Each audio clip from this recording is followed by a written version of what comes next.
Perfect. Right. There you are. There we go. Right, there we go. Right, well, there's a few ways to do a podcast. The first one is to get a great guest and simply publish it. But the other way is to get a great guest, interview him for an hour, bin the podcast, build a rapport, and then get him back on to repeat everything. So, Mark, thank you for coming on again. It's a pleasure, at last. Yeah. Only an hour-long dummy run last time, eh? Mate, loads of time to spare. So, how has your lockdown been? Because unfortunately, you've stepped away now from Western Force and Rapid Rugby. That's correct, yes? Yeah. Well, it was. Yes, it was. I was out in Perth, Global Rapid Rugby for 6-7 months. I went over in October of last year with the intention, well, not quite knowing how long it would take. But certainly not as little as 6 months, put it that way, 7 months. And the lockdown came. I mean, obviously, the whole original concept was very much a sort of Asia-Pacific tournament. Yeah. And, once that happened, you just couldn't move teams around. And we played round one. The Samoan team got caught in New Zealand for 3 months. I mean, it was pretty... And you had a bird's eye view of COVID in the very, very early stages, because obviously we had a team in Hong Kong, spent a lot of time in Japan, trying to build a relationship, or did build a relationship there with some Japanese teams. Hopefully, we were looking at 2021.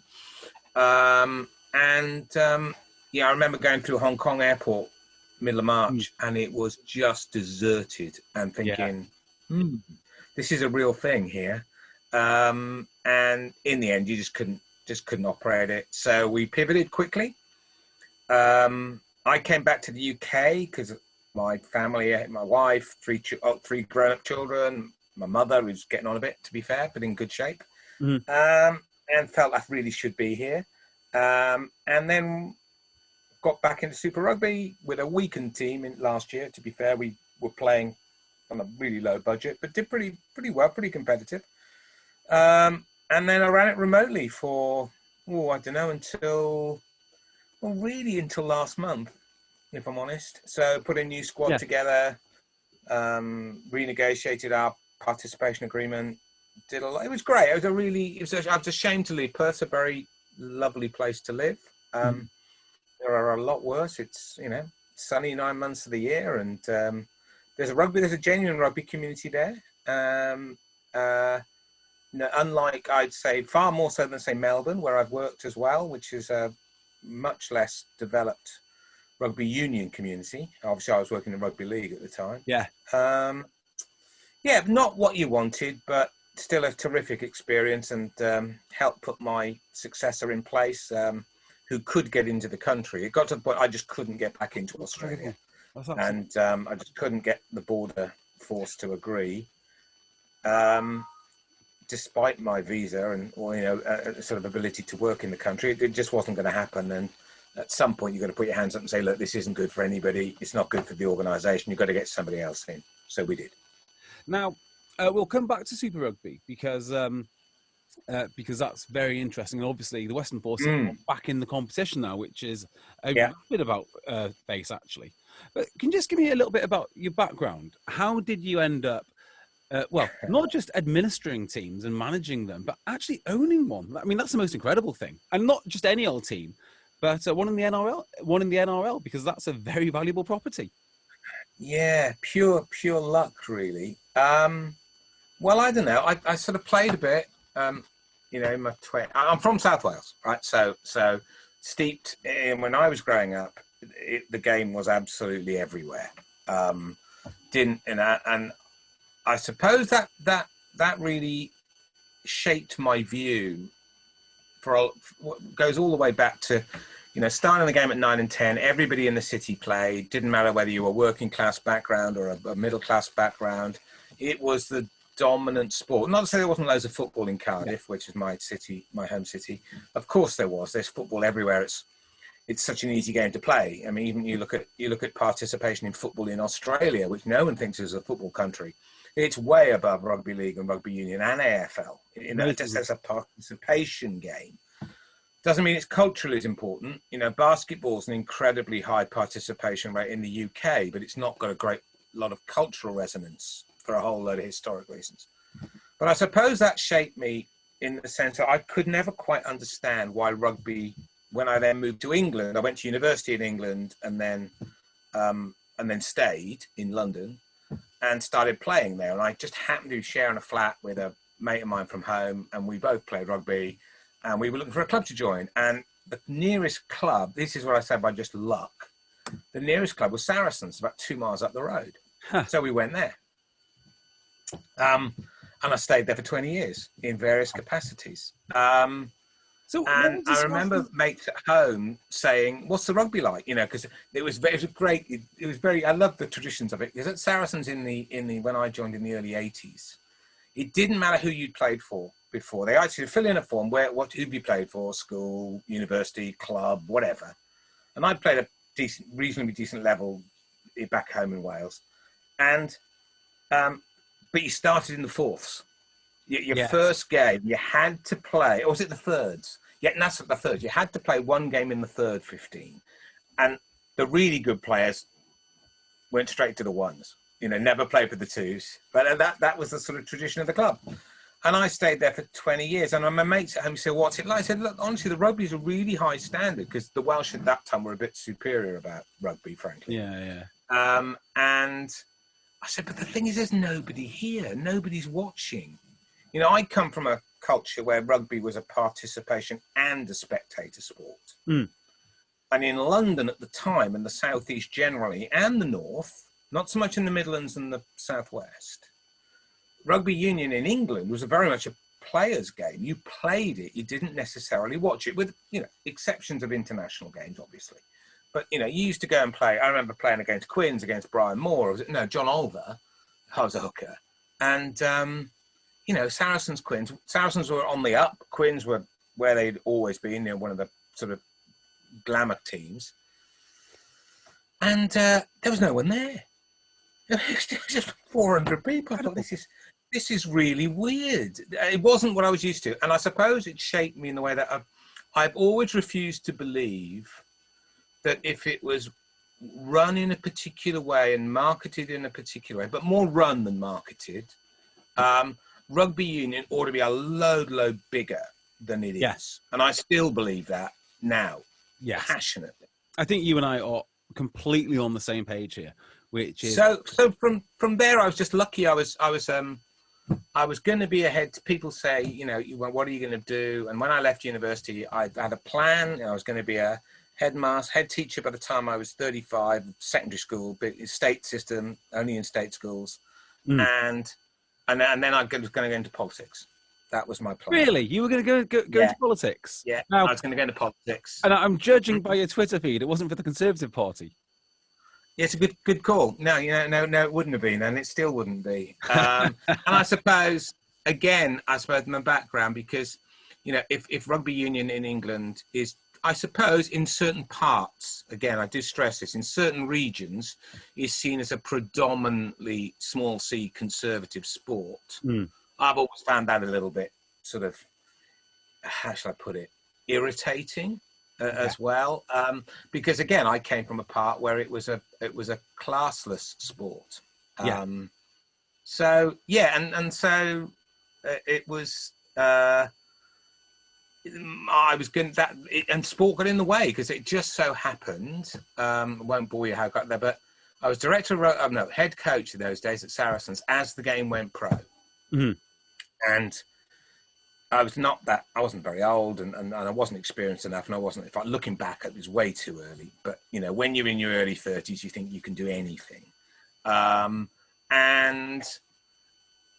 You know, the game went pro, and I remember being in the very, very first meeting in a restaurant in Gower Street with Nigel Wray and a couple of his advisors and a couple of us from Saracens, who at the time were, you know, we were a good up-and-coming, we were a bit sort of in between the first and second division. We used to always lose our best players to Quinns or Wasps, you know, Jason Leonard and Ben Clark and Justin Cassell and Darren O'Leary and Dan Dooley. And, you know, and then we had to keep trawling Essex and North London for more players. We were a classic, that sort of club. And, he had this very nice lunch, and at the end of lunch, Nigel, lovely guy, incredibly nice, still in touch with him, regularly. So he said, well, if I put £3 million into the club, and I almost fell off my chair because I think we were running the club on I think we were running on the club on about £150,000 a year, full stop. Wow. I mean, full stop. That was it, everything. And that was that. And I sort of decided, I looked at the numbers. I thought this won't last 2 or 3 years, but it'll be great fun. I was 34, I think. Hang on. I So said let me just get this right. What do you think? When did Nigel Wray get involved then? When was that? 96. 96. And he sat down with you guys. So Saracens at that time, they were good. They were sort of a very high-ranking amateur team, I guess. Yeah, we weren't very high-ranking. We weren't a Leicester or a Bath or a Wasps or a Quinns. They were like a Broughton Park type, maybe. No, better than that. No, we used to yo-yo between the first and the second division. Actually, to be honest, I mean, we had a terrific year. I think 1 year when I was just started coaching, I think it was my first season forwards coach in the first team. We were running second going into the final game. It was ludicrous. We were nowhere near the second best team in the country. It was just ludicrous. But we had a visionary coach in Tony Russ. We had some great skippers. We had a great ethic. We worked really hard, and we knew what we were. And I learned a lot from that too. We were very, very clear about what we were. And we saw ourselves as sort of blue collar, battling, not glamorous, out of the West London rugby bubble. There's not much London. And people go, why don't Saracens get bigger crowds, even today, given their success? The fact is, it's not a very strong rugby area. I live in it. I still live in the area. And it's a football area. It's Tottenham and Arsenal. Whereas West London, where Quinns are, when I went to work there, couldn't believe how much rugby there was. And I don't mean the top, I mean the community stuff. They're just it's the one little bit of London where rugby's at least comparable to football in terms of popularity. So Nigel Wray sits down with you. How does Nigel Wray know you at this point? How is he involved in I don't know how. There was a guy called Mike Smith who was chairman of Saracens at the time, who should take a lot of credit. Doesn't get much, but should take a lot of credit. But he went out, he could see the way the wind was blowing. He could say the game was inevitably going to go pro. I mean, I wasn't involved in any of that. I was just a coach. I didn't even get involved in any of that stuff. He went out and tried to find people, and he found Nigel Wray, who lived about 3 miles down the road. He was with Old Mill Hillians, who was one of our local little feeder clubs. He loved sport. He was in his late 40s. And he somehow got in the room, and we then got dragged along with it. So what was the biggest budget you had prior to Nigel Wray showing up? We didn't have a budget. Nobody got paid. A budget? I mean, I know people don't believe that. I think I had a Ford Mondeo because I was the coach, and I was working in North Essex used to get up at, it's just great fun because you've got a lot of energy when you're that age, get up at 6 o'clock, go to work, come home, finish at about 6, drive to training, take training, do selection and everything else, talk to the player till about 11, go home, have a cup of tea at midnight, and then get up and do it again. Yeah. That's basic. Nobody got paid. I mean, I remember doing the first contracts. We had two young players who looked promising, who, if it stayed amateur, we probably would have lost, like we'd lost all the other players in the previous 10 years. Some bloke called Richard Hill. Whatever happened to him? Yeah, I wonder. And Tony Diprose and a couple of other very promising.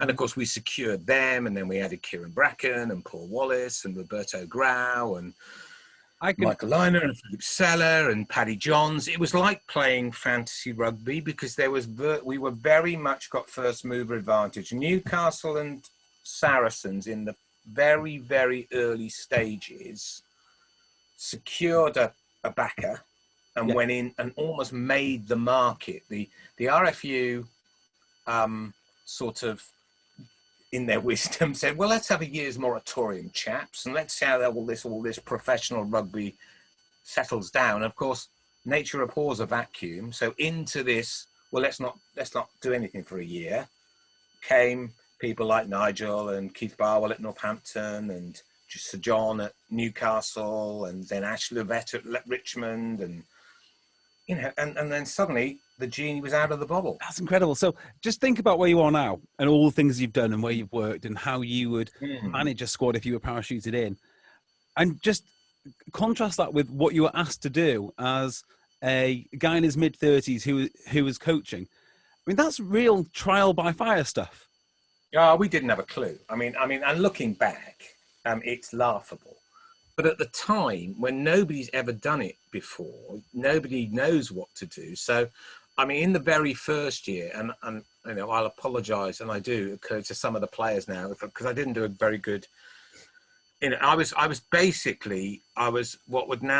doing all the video analysis, I was doing the selection, I was doing all the recruitment, I was doing youth development, I was coaching, I was doing, obviously, running a thing on match day.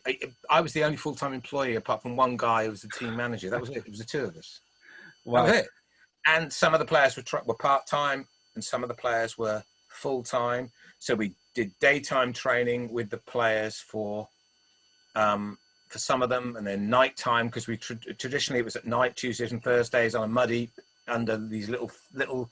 I think when Francois Pinard turned up, we just couldn't believe it. And looking back, it was bonkers. But you learned a lot. You learned very quickly, and you wouldn't have missed it for the world, really. No, it's incredible, because I now think if I was lucky enough to work in rugby and I had a question, I'd probably phone you. I guess you didn't even have anyone to phone unless you reached out to rugby league or football or someone. No, a little bit to rugby. No, you didn't know anybody because that hadn't been your job. I mean, literally, the people who were influential was much more along the coaching lines. People you looked up to as an up and coming young coach. And I started coaching at, I think, it seemed like 28. So, you know, once I couldn't play first grade, God, that's Australian, isn't it? We don't say that. I've been over there too often. When I couldn't play first 15 anymore, when I got to 27, 28, somebody who was actually quite good came along, and I knew straight away. You know, when you turn up at training, that this bloke comes in your position, and you look across and you think, well, after about half an hour, you go, well, he's bigger than me, he's quicker than me, looks like he's more skillful than me. Not sure I'm going to play very often, and you think, yeah, maybe it's time to retire. I'd worked really hard to get there. I had no interest in working down the grades at all. And I was always going to coach.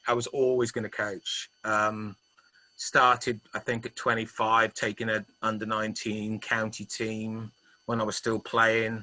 Had some good players. People like Eric Peters were in the team. Kev Harmon, who's now team manager at Wasps, was fly half. You know, all those guys. That was great fun as well. Yeah, so I went into that, and you looked up to people like Dick Best and Jack Rowell and people like that. They were the gurus, and the business thing didn't exist. No, it really didn't. It's hard to explain to people. There's a few journalists around who still remember it like that. Stephen Jones was already on the circuit from the Sunday Times. He remembers it like that. Rob Kitson, he must have been one. He's been around for an awful long time. Sorry? Rob Kitson, he must have been around about that time. He's been... Not sure Rob was maybe he was. Maybe he was working his way up through the ranks. But Chris Jones, but not the BBC one, the Evening Standard sort of freelance. There's a few like that, but it's quite... you just forget. And then things accelerate and you adapt, and... Yeah, it sort of very quickly sort of turns into but very occasionally I do sort of like, particularly at things like NRL Grand Finals, which I've been fortunate enough to go to a number of times. And, you know, that's a huge event. I mean, it's a bit like, it's not the Super Bowl, but my word, they do it fantastically well. And yeah, first couple of times I went to that, I thought, cool, bloody hell. So, how'd I get here then? You know, I don't want to put words in your mouth, okay? But I assume you must have had an epiphany at some point, which is coaching is great and you can influence the team, but maybe you can influence the team and maybe the sport more generally on the business side. Is that an actual? Not really. No, no. I think to be brutally honest, I mean, I think I got into. And I've used this. I've said this a lot to people I've mentored since in both codes. I think back then, I became a head coach too early, and I didn't have enough experience. And I certainly didn't have an experience of being a professional coach. So if I had my time again, I'd have stayed as an assistant coach much, much longer. Yeah. But of course, as I said earlier, when you're in your early 30s, who wants to do that? But it is actually, if you wanted a lifetime career in it, that is you often only get really one shot at head coach. And if you don't do it that well, you often don't get another shot. And I probably talked about was not ready for it in the late 90s.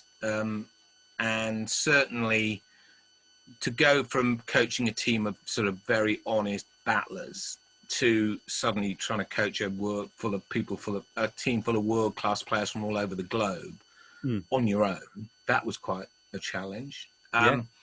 So it sort of didn't end well. I was sort of eased out to a degree. And then at one and the same time, I must admit, I never stopped loving the match day, because I came back to do it again in the early noughties at Quinns, and with a reasonable degree of success to some degree. Certainly won a few trophies. But I had, to a degree, started to think, actually, you know what? I don't want to do this for 25 years. It looks more interesting to try and grow. It comes back to what we said at the beginning of the show. The thing about growing the game, as opposed to has always been the thing that's really interested me most, or growing a club. And so the Harlequins opportunity that came along, although again that was just pure luck, really. I'd handed in my notice at Saracens for a whole heap of reasons that I've never talked about, and I'm not ever going to, because I like a lot of the people there a lot. But anyway, I'd resigned and I was working my notice, and I just happened, and Quinns were in a really bad state at the time, and I just got offered the thing, and yeah, that was that suited me, because that was like, oh my God, we're in a complete we don't quite sure what we're doing here. And the team was poor, the stadium was terrible, there was no youth development, it was awful. So it could but I thought it was a great brand, and I knew it was this really strong rugby area. I thought, well, this is great. You've got your own ground, you've got a terrific name. I hate that word brand, although I do use it. We've got a great name and a great heritage and a great tradition. You've got a really rich rugby area to mine. Why wouldn't you do this job? This is a brilliant job to have a crack at, because at the minute it's coming from such a low base. Well, here's a question for you. You were at Saracens and you were coaching, okay? And you, by your own then in the last year, I moved across more onto the commercial side. To be honest, from the last few, So historically, Quinns are the bigger of the two clubs. You mentioned the. Oh, we couldn't stand them. I hated them. I hated everything they stood for. I could not. And I've said this many times. Couldn't stand them. They were the epitome of the sort of. I can get quite chippy. The sort of English upper middle class. Of course, you're Welsh as well, aren't you? Of course, yes. That all links together. So, I'm British actually. And here's my political bit. I identify strongly as British. I do as well. I was born in England. Born in England only as a baby. Raised entirely almost in Wales. My mother's Scottish, and all my grandparents are Irish. Yeah, I identify very strongly as British. Yeah, I'm exactly the same. If someone forces me into a corner regarding how Welsh I am, I'll sometimes admit to be North Walian, but I never say Welsh or English. British will do me. I'd never say I was English, because I don't feel English, but I feel British. So anyway, we divert. We digress. With all that which you've said about Harlequins and your history at Saracens and the respective position of the two clubs, why do you think Harlequins came after you? Honestly, I've no idea. I was sitting on Premier Rugby board at the time for Saracens, and I knew Charles Gillings very, very vaguely. I'd sat next to him a couple of times at meetings, and he just rang he just happened to ring me up. I've never really, as I said, I've never really had a plan. It just sort of, they ran me up and I was working my notice and I wanted to stay in the game. I was going to do, at the time, I think I was planning to do a bit of journalism because I was doing some writing for The Independent, and a bit of coaching and maybe a bit of commercial and sort of do a portfolio thing. That was, I decided I didn't want to, or I'd have gone back into education. I think that was the other option. Yeah. But it never quite got to that because before I really got to sort of do that, I was still at Saracens working my notice, and then I got this job offer. So I went across the other side of town. And describe what you found when you got to Quinns, because you've always said you didn't feel they were in a good situation. That amazes me actually, because they had less than 1,000 season ticket holders. Let's start from there, right? Their average crowd was about 2,500. They were 11th in the league, and as I arrived, I watched the last two games. They got beaten by 50 points, and as the old joke goes, we're lucky to get nil. I don't think they did get nil, but it wasn't pretty. Yeah. And only 9 players were under contract, and it was May. And I think I said, you do realise we start in September, do you? They said, well, we were waiting for our new CEO. I said, oh, great, terrific, thanks. But, again, brilliant owners, fantastic owners, still there, really in it for the long term. I couldn't have wished for better owners there. And we're still in touch. They're lovely, lovely men. And you could see the fundamentals of it were there. But you see, Quinns have been very successful because they were set up beautifully for amateurism. They didn't want a crowd. You couldn't join Harlequins until 1988 as a member unless you were proposed and seconded. Brilliant, love that. So it was like a golf club. Everyone says, oh, Quinns, back in the day, 7 players in the World Cup final in 91, they can get any, but had no youth system. They didn't want a youth system. They could pretty much offer, if you wanted to work in the foreign exchange markets like Will Greenwood, or be a lawyer like Brian Moore, or work in one or two in the money markets, they had 3 or 4 people who could get you an introduction. Yeah. And that worked beautifully for amateur days because, and they were in a very strong area as well. So it worked beautifully. You went from Andrew Harriman, the Prince, through to the Butcher Brothers and Jason Leonard, who they nicked from us, of course. Yeah. And everything in between. But when it went pro in 96, all those advantages disappeared overnight. It didn't matter who you're getting people jobs because your job was to be a rugby player. It was now about you had to generate revenue, which previously there was no revenue needed because there was no costs. Yes. Now the number of people in your ground actually mattered because it was a big revenue stream. You had to produce your own players because everybody else was going to try and produce them as well. So overnight, and it was 4 years until I went pro in 96 and I joined Quinns in 2000. Overnight, all the advantages Harlequins had for 100 and, I better get the numbers right, the people at Quinns will kill me, 130 years since 1866 disappeared overnight. That's amazing. And all the disadvantages, for example, Saracens had, which was no money, weren't very well connected in the job market, couldn't give too many under the sort of brown envelope stuff. Couldn't do any of that because just didn't generate any money, and were not didn't have any particularly wealthy people. There were 1 or 2, but not many. Yeah. That didn't matter because Nigel Wray was backing you. You had a budget. And Quinns did too, but it just, whereas Saracens didn't have anything to shed really of material asset, Quinns did. And they had a way of doing things that have been very, very successful. And, it took them I suppose I came in and said, look, you've got to do it differently. We've got to do that. We've got to build a crowd. We've got to build a stadium. The stadium was terrible. It had 1 stand and a load of golf seats. And another stand we worked in was full of asbestos, which eventually we knocked down we did a 4-phase building program over about 10 years, which got the stadium up to 15,000, and we got average crowds up to 13.5 and 8,000 season ticket holders, and and that took 10 years. Yeah. So it's an interesting one because when I go to Quinns, I've only been a handful of times. It's probably one of my favourite match day experiences. I absolutely love it there. And, well, thank you.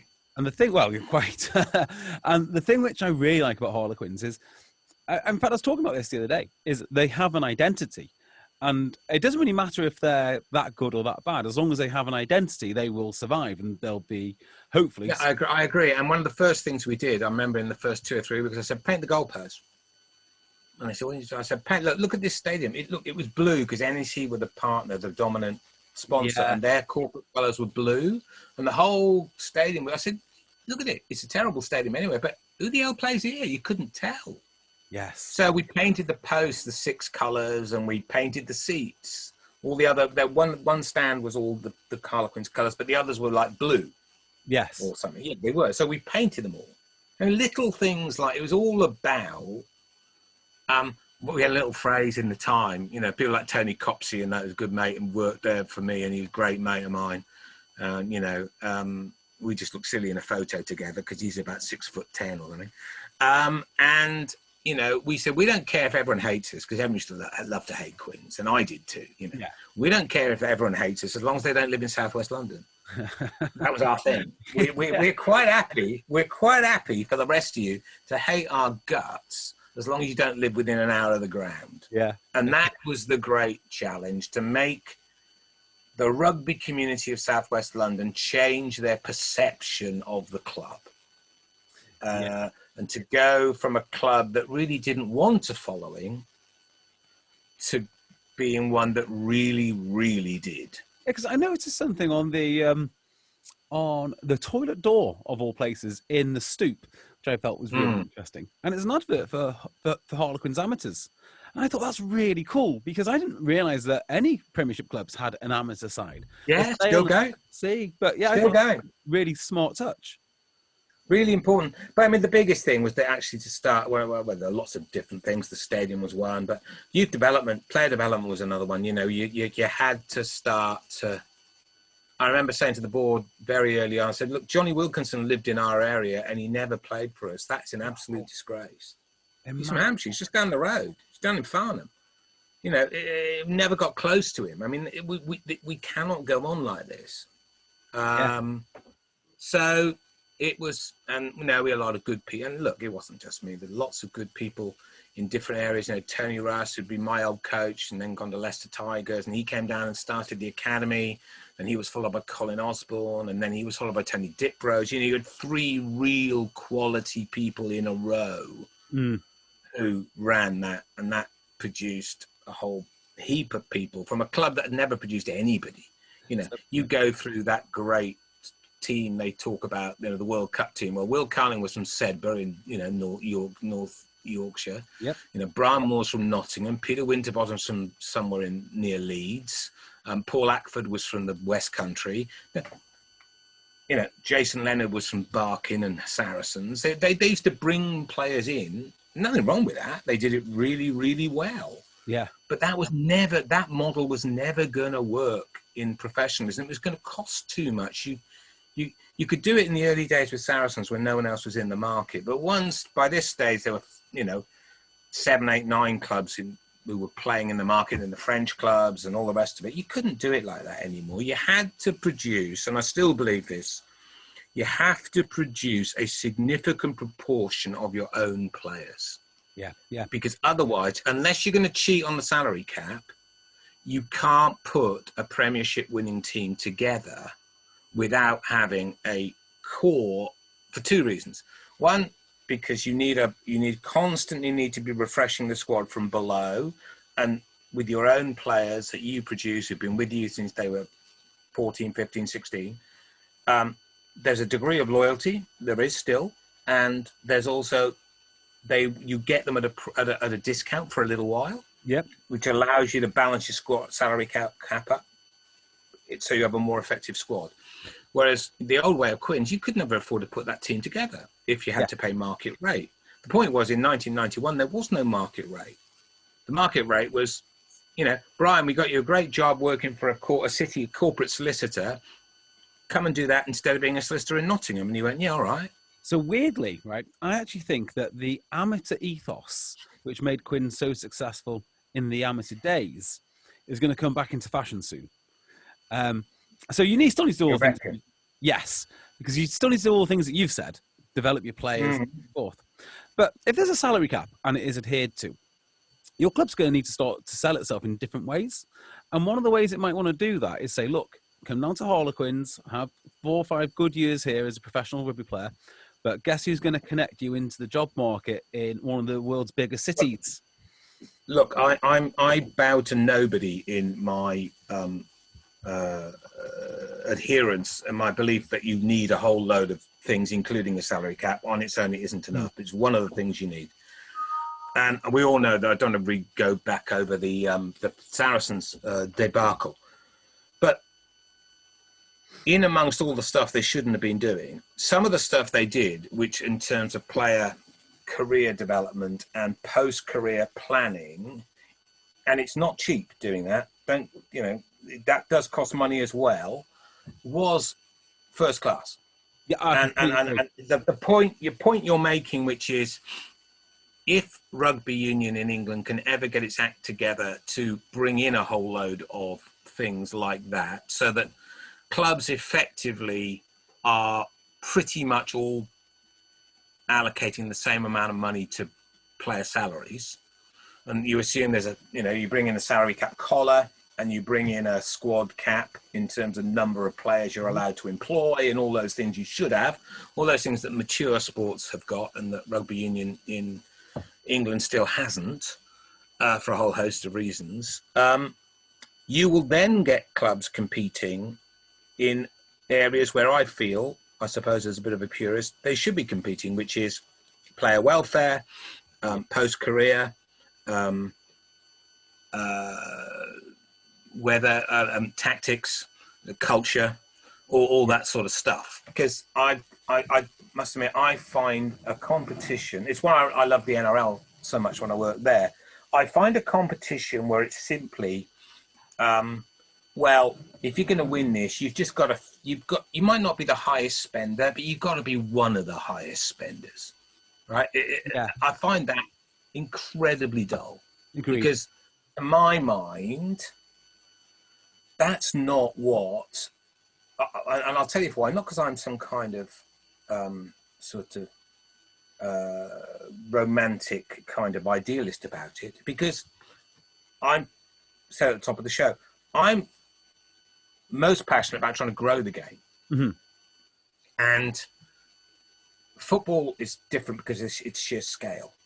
But if you're going to grow the game, the way to get people interested in your sport, there's a number of things you have to do, and have to do them for a long time. But one of the things that helps is, can you get your league to a point in each year where most fans of most teams at on the day of the first game can say to themselves, you know what, we get a good run with injuries, we got a shot this year. Yeah. Our coach is good, our squad looks pretty decent, we got a bit of depth, we got some good young kids coming through, we'll be well organized. Yeah, we could do it this year. Yeah. And genuinely mean it and believe it rather than just hope. Yes. That, I think, drives interest and drives value, and then allows you to invest, and then allows you to grow, and then you have a virtuous circle, whereby, and not just one or two clubs doing it. I mean, I love my football, all right, Tottenham fan, but you look at most of the football leagues around Europe, and I'm not just talking about the Premiership now. You get the odd exception every now and again, the Leicester City phenomenon, or Atletico Madrid might win the odd one in La Liga, or so Dortmund might some. But at the end of the day, you've got a couple of clubs in Germany, you've got Scotland, right? Do you really want to be like Scottish football? Nope. Well, that's interesting, isn't it? It's either Rangers or Celtic. Well, I'm sorry, I can't get excited about that. Yeah, and I've got my mother's family's from Glasgow, and my cousins don't understand that at all. Well, I don't understand them. They're Celtic fans. And I said, don't you get really, really bored by this? They said, no, we just won 9 titles in a row. Well, Yeah, exactly. Thankfully, they didn't this year. Oh, and Rangers won. Well, that's exciting, you know. And you look at that competition, you know, Dundee, Aberdeen, you know, Hearts, they're never going to win it. The way it's set up financially, they're never, ever going to win it unless one of the others implodes, like Rangers did, of course, chasing Celtic. Yeah. But then you need Rangers and Celtic to implode. And do you know what? For everything the Premiership gets wrong, in my word, do I have some harsh words for some people in the Premiership? The one thing I will give them credit for, and it's not perfect by any means, but I talked to a handful of Worcester Warriors fans, and they're at the bottom of the table. And at the start of the year, you know what? They were pretty confident. They thought, you know, if everyone's fit and, you know, JT's a good coach and Solly's all right and this, that and the other, the stadium's nice. So they do. Yeah. I mean, you can see that there is something there and it needs a bit of fine tuning. Oh, it's close. Don't get me wrong. It's closer despite itself. Yeah. Yes. I agree with you. Worcester Warriors, I wasn't sure at the beginning of this season that they would be bumping along the bottom either, because you know, and actually some of their first 5-6 games, they lost a few of those really in quite tight games. Yeah. But the point is, we're 25 years in. All right, this is not a new league anymore. All right, I know the league started in '87, but if you go from the 96-97 season, the first professional season, we are 25 years in. And we should have made, in my opinion, a lot more progress than we have. We should be a lot bigger in terms of interest and crowd size and ratings, and television ratings, and the sheer scale of it. And I think there's a number of things we could have done as a sport and as a league to have helped that. There's no one thing that'll do it. There's a whole range of measures that you need to put in place. And if you look around the world at various different sports in various different countries, it's not that hard to work out why certain sports in certain countries have done really, really well. And I think you have to, you know, and I don't mean look at football. Football is the exception that proves the rule. It's the one truly global sport. Mm-hmm. It's the only sport that can genuinely, I mean, however hard the NBA is trying to become a global basketball brand, the fact of the matter is it's not a global sport. There are whole parts of the world where basketball hardly touches. And I mean, I used to tease my football friends who work in football, colleagues sort of who work in that sport. Hey, you call yourself, and this is back in the 90s, you call yourself a global game. You don't touch China, you don't touch India. How can you look at that? That's half the world's population. I exaggerate slightly. Yeah. Not true anymore, of course. They're making big inroads in India. They've made, although the Chinese league is now looking very, but they've certainly culturally broken some big barriers in China. You can honestly say, and it used to be the United States, of course, and MLS has changed that entirely. It is a global sport. There's no other sport comes anywhere near it. You look, it's not a global sport. Neither rugby coaches anywhere near it. Basketball's not, handball's not, volleyball's not. There's some individual sports. Golf could claim it, possibly. Track and field does. The individual sports, the big individual sports, yes. But team sports, other than football, nah. And what's football done? Football has, over time, inexorably brought all the world's best players into 4 leagues. Yeah. So now, if you are a world-class footballer, you play, well, maybe 5 now with the investment into the French league, but not really. You play in Germany, you play in the Bundesliga, La Liga, Serie A, or the Premiership, the Premier League. That's it. So they are now, the basic, they've allowed market forces to work to over a long period of time, whereby television broadcast revenues are concentrated in those 4 markets, and so they pay much, much higher wages, and so all the best players in the world tend to play there. And then towards the end, some of them go off to America, some of them go off to China. Yeah. Well, if you think you can replicate that, you're an idiot, right? Because the only way that can be replicated is because the sheer size of the market is so big. There are so many eyeballs. There are so many people who love the sport. You know, give a good comparison. There are something like 1.8 million to 2 million people play football in this country, in England. Play it. Not watch it, play it. And then we could have an interesting debate about the relationship between watching it as a spectator and playing it. And there's huge links between those two things. And you look at how many people play rugby union? About 200,000. Yeah. About regularly. Playing rugby union. I think one of the big things that the unions get wrong is it's not really a mass participation sport. And it's becoming less and less one. You know, I'm not even sure it should be in schools. You know, I think you're not even sure what, Barry?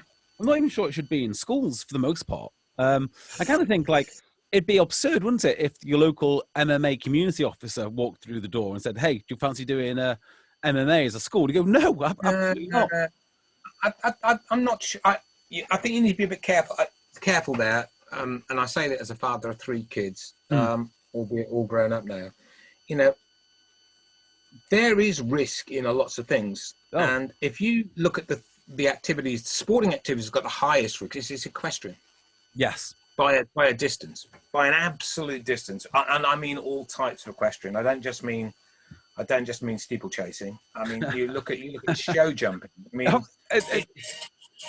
they're seriously dangerous. The stats are quite interesting. Concussion stats are highest in equestrian. Now I'm not saying all the collision sports have got an existential threat from concussion, no question, but which I would include AFL, both the rugby codes. American football, Canadian football, even football, and Gaelic and AFL and football. All of those sports have got some big challenges ahead about that. But I think we can work our way through them. We can't ignore them, but I think we can work our way through them because, for example, boxing, it's still there. Yeah. It used to be in schools. We've known about the risks in boxing. We've known about the risks in boxing for decades. Yeah. Right? And the risks are real. And boxing has had to change. But does that mean I think we should stop young boys and girls boxing? No, I don't think that. No, and that's not what I'm proposing at all. But what I am saying is boxing. So my grandfather was actually a heavyweight boxer in school. He hated it, but he was the heavyweight boxing champion of his school. And now, if you thought about having kids boxing in school, you think, no, that's ridiculous. But boxing still exists. Well, when I was at high school in Cardiff, we did do boxing at school. Yeah, we did, and it was one of the sports we did, not seriously, but I can remember in a gym, in PE, we did a little bit, and then if you wanted to have a go properly, you went to an after-school club, and that was at school. I'm sure I've done that now, but it did. As long as you are mitigating the risk and you can't eliminate it. No. You know, and I think if we eliminated risk, we wouldn't let people climb mountains, would we? No, we wouldn't. I think the question is more akin to one of smoking. You know, we don't ban smoking; we discourage it. But we don't let children, or we try not to let children buy cigarettes. Yes. Right? And I think the point you're making is more along those lines. And I'm not sure I agree with it entirely. No. So here's my line of thought on this, which is it is risky. And we should embrace the risk and say, look, if you're going to play rugby, there's a chance you're going to get concussed. There's a chance you're going to break your leg. There's a chance that all the things that Dr. Alison Pollock says are going to come true. In fact, there's more than a chance. It's almost definitely going to happen. But I also do agree with what those scientists say, which is, should kids in school be forced to do it? And the answer is no. And if you're not forcing them, you're not compelling them to do it, well, how are you going to get a 15 together? Well, you probably can't. And then we're left with, okay, so do we change the game? Do we concentrate on skills? Do we play touch rugby? And my answer is no. We play rugby or we don't play rugby. So kick this responsibility down to the clubs.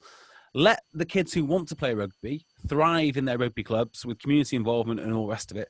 Because then all of the people who are saying, well, this is barbaric, it must change, we've got to change the sport forever, they've got nowhere to go because they're all there of their own evolution.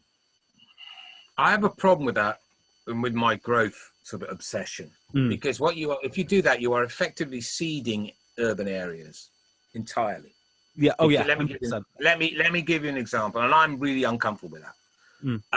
Let me give you an example. Each of the London boroughs, I know more about that because I've lived around here for a long time. Yeah.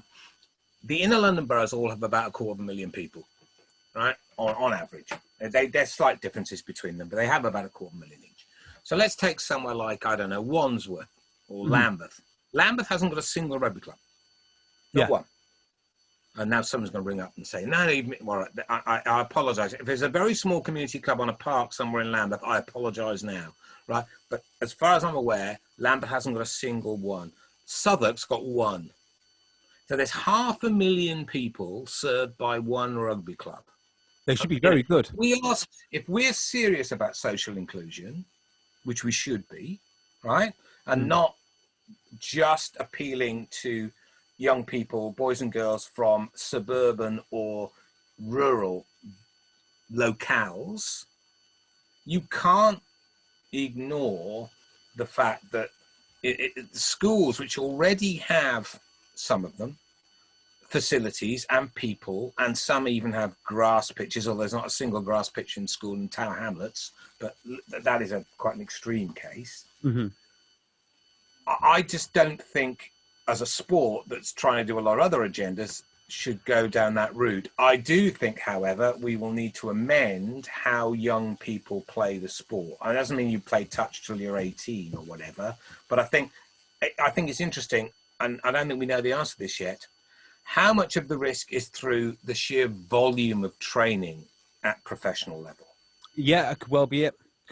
I mean, if it's about, what about the guys who played in the 70s and 80s, like me, right? And we trained twice a week on contact and played on a weekend. Well, actually, sometimes we played 2 games at the weekend, but that probably wasn't very sensible, but we did. And certainly when I was growing up, we played in the morning, we played for the school, in the afternoon we played for the club. So that was all a bit, that was a bit strange. But is there any evidence, and I don't know the answer to this, but I think it's a decent enough question, that whole generation that didn't train every day, that weren't as big, that the collisions were not as ferocious, what are their health outcomes? Yeah, it's interesting. Because that's going to speak to how, and I think this is coming, far more regulation about the number of contact sessions in a week. And now I'm talking at the professional end here. How many games players play in a period. Excuse me. And then the whole monitoring thing. I think there's a very interesting development in AFL this year, which they're starting to use. I remember talking to some guys at Caterpillar that sort of tracking people up in Leeds a few years ago about where this was going to be possible, the GPS guys. There's a sort of smart mouth guard whereby it measures the severity of the collision through a sensor. I think it's going to be a combination of those things.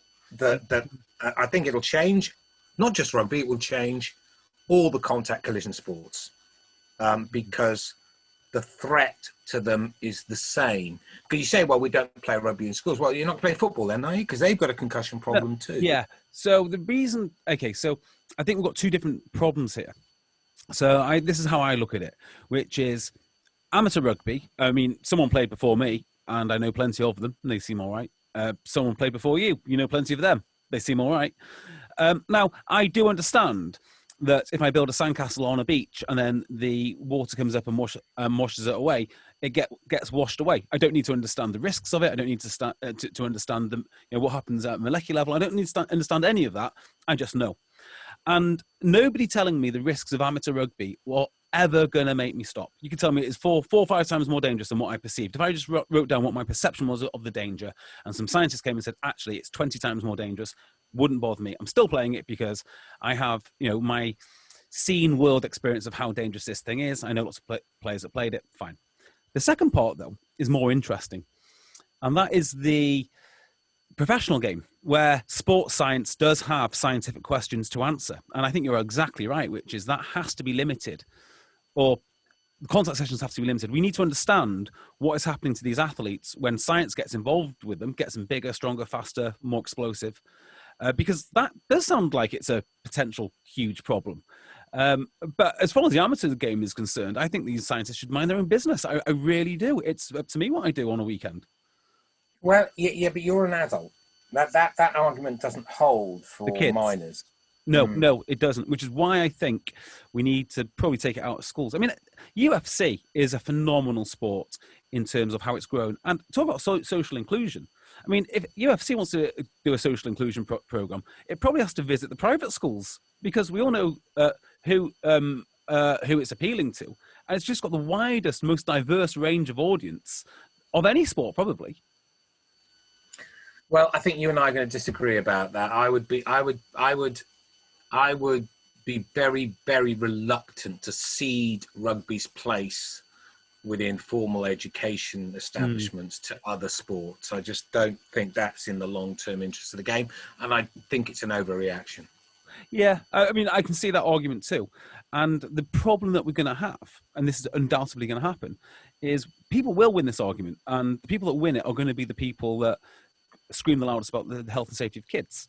What they're eventually going to do is they're going to remove the advantages of competitive team sport from a certain amount of kids, and just hand it all over to people in private schools. But if that's what they want, that's what. No, I don't agree with that. I don't think you'll see that. But you know, ask me again in 25 years. Yeah, I mean, look, I sincerely hope not. But the people who are doing this sort of campaigning, I interviewed Dr. Darren White, who was a lovely chap. I really enjoyed what he had to say.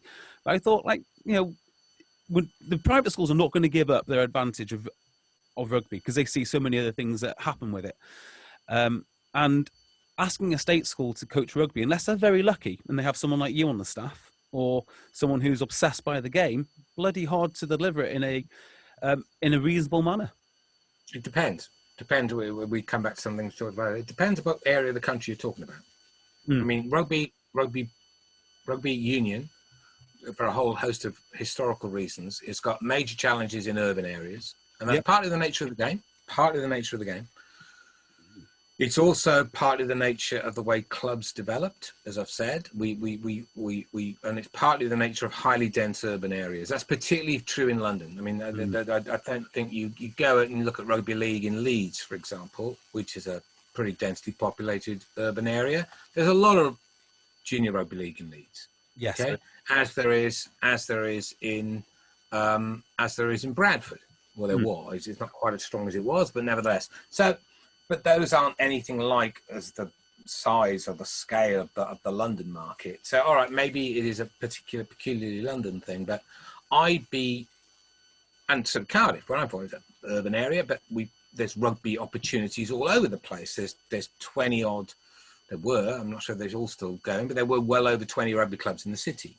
So, you know, you were never far from one. And I would argue that one of the failings of rugby in the last however many years is that we haven't been ambitious enough to grow the sport in the areas where it's really very challenging for a range of reasons. And when I come about that, I say, well, it's a lot easier to get a school program going than it is to get a club program going. A club program needs land, it needs volunteers. It needs a whole lot of equipment from scratch. Therefore, it needs money.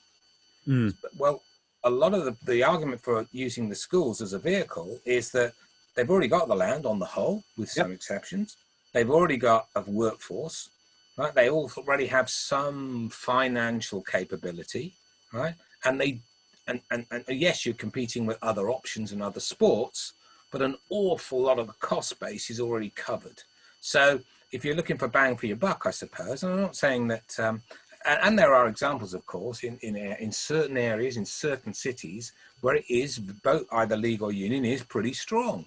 Okay, so why can't you replicate that? Would be my argument. If you had a genuine interest and a genuine generational commitment to it. So, for example, you know, why don't we choose one high school in each of those 10 inner London boroughs, and actually go out, and it's not going to happen on its own accord. It's not going to happen. The market is not going to just suddenly deliver it. You've got to go out and intervene. Well, why don't you choose 10 schools who've got some grass fields, and go and talk to them, put a bit of money into it, and run a program. You've already got your fixtures, because if you do it in each of the 10 boroughs, you've got 9 other schools to play, and they're all starting from the same point. And it's about accessing an athletic talent base that at the moment, rugby union in most parts of the country doesn't really get anywhere near. The fact that Carl Sinkner, for instance, who's from Wandsworth, is playing test match rugby is very little short of, and I use the term not literally, a miracle. Yeah. I mean, how the hell that kid ever got, he happened to go to Graveney School in Wandsworth, who happened to be a little bit further out, so they had some grass fields. They weren't right in the north of the borough, where there aren't any. And he happened to go to a school where they were running a little bit of a program. And then he found was taken to the one rugby club in the whole borough, that's the Ironsides, and got picked up from there. Yeah, that is pretty cool, isn't it? That is just, the odds against that happening in London in particular are very, very high, unless you intervene and actually put some resources into it otherwise you're basically saying, well, actually, we don't worry about that type of athletic ability in those areas because we can't touch them. We're never going to access them. It doesn't matter. We've got enough. Well, I don't think that's the right way. I know people would say, well, no, it's all right. We've got, look at Surrey. Surrey's got more rugby clubs than any other county in the country. I don't think I'd ever say that. I think what I would say is something along the lines of, if a community really wants rugby, we should support rugby. And if they don't, I don't think it's the best use of our money to go and build a rugby club there, or a school program. I didn't say build a rugby club. I think sorry. Or build. I mean, even at school level. I mean, there are other sports that these individuals may want to play. It's like, can you imagine playing in Cardiff, and then an NBA rep shows up, says, right, you're going to be using up your spare time to be playing not rugby but basketball. And you think, no, we did play basketball in school. Yeah. The whole point about schools is they rate, if you've got any kind of commitment to a rounded education, you should give your pupils an experience for as wide a range of athletic activities as possible, right? And I would say, and that's obviously some are more popular than others. But your point, well, if a community really wanted one, well, how can you really want something you never have any access to? Yes. Well, I mean, and what comes first? I look at some of the guys that I speak to in America who have set up their clubs there. They're absolutely fanatical. And I just think that the best way to deliver these clubs, so there's Morris Rugby Club over in New York, or New Jersey, sorry if I've got that wrong. And they're fanatical. And because they're fanatical, it's that drive that gets that's got the kids in and set up the youth. And I would and I don't know the club, but I would make a stab that a lot of the guys who are driving that played it at university. Yeah, maybe. Because if you look at America, there is a lot of rugby played at varsity. It's not a varsity sport because of Title IX, and it never will be because of the whole the way Title IX works. But yeah, look, I suppose we can get right into the weeds in this conversation. And my basic point is this, that I think as a sport, both at the elite level and professional clubs, and I've always found club rugby a lot more interesting than international rugby, but I know I'm 100%. I know I'm a minority. But at elite professional level and at a horrible word, grassroots level, community level, every sport should be trying, that's how competition works. Every sport should be trying to increase its footprint and to become more popular. If you think it brings, as I passionately do, if you think, and I know rugby can be up its own arse about how, values and all the rest, and it can get a bit sort of, oh God, it's a bit. We back ourselves in the corner with that. We're so special. I have a few problems with that, but nevertheless, I do think I love collision sports. They're my preference. I do think contact sports can, if taught well and spread well, can bring a huge amount of value to the communities that play it. Yeah. And we don't have, I mean, while I've spent so much of my life sort of in all this, and this sounds terribly sort of, I fell into it to a way, but I do actually believe we don't have many things now in Western economy, Western democracies, where we have things that are collective, where people come together. One of my favorite words, and people who work with me and for me, that not again, Mark, banging on about congregational activity, but I do congregational activity where people come together in one space to play or to watch something of common interest. I think builds a huge amount of social capital. Yeah, right. You're not wrong. And, You're not wrong at all. And I think rugby does it particularly well. I don't say it does it so much better than loads of other sports, but it happens to be my sport of choice. It happens to be the sport I'm very passionate about. And I think if you do believe that, you want to make it grow. You don't want to go back to the Quinns of the 1980s when they wanted it to be a private club. They didn't want a crowd. Why not? Because they were loving it. They loved the fact that they almost reveled in the fact that nobody came to watch. It was their little thing. So that's an interesting point, right? Because it's almost like, it sounds nice. And I agree with you in principle, but I always think about the clubs that I admire most are probably the Northern Rugby League clubs, because I used to work up in Oldham. And although Oldham was pretty rubbish and still is pretty rubbish in terms of its league position, it's not a Super League club. There's a hell of a lot of people that still are very proud of Oldham as a rugby league town. But the thing is with these, and yet, if you were to, and I have done some work on this. Sorry to interrupt, but I've done quite a bit of work. Quite a bit of work for the RFL, because obviously I work, my links to the NRL and all the rest of it. And if you were, I have recommended this in a couple of pieces of work, and I think I don't know whether they couldn't execute it or they chose to execute something else. You don't know. But if you look at rugby league and you say, well, we need to grow, and they're constantly, how do we grow the sport? It's too small. And I always say, look, you've got a whole area which basically includes Oldham, Rochdale, Halifax, Calderdale, parts of Kirklees, that bit between Warrington, St Helens and Wigan, and Leeds, Bradford and the Coalfield and Castleford, going on to Hull. You've got this threatened middle that was rugby league area. And you look at the participation numbers in rugby league there in those boroughs now, it's tiny. Yeah. It's tiny. Another generation, it'll be gone.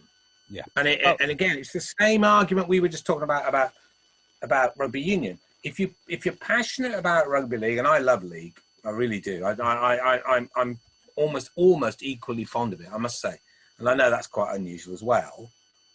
But if you want to grow rugby league in England, go back to those areas that have got some cultural resonance to it, because they're dying.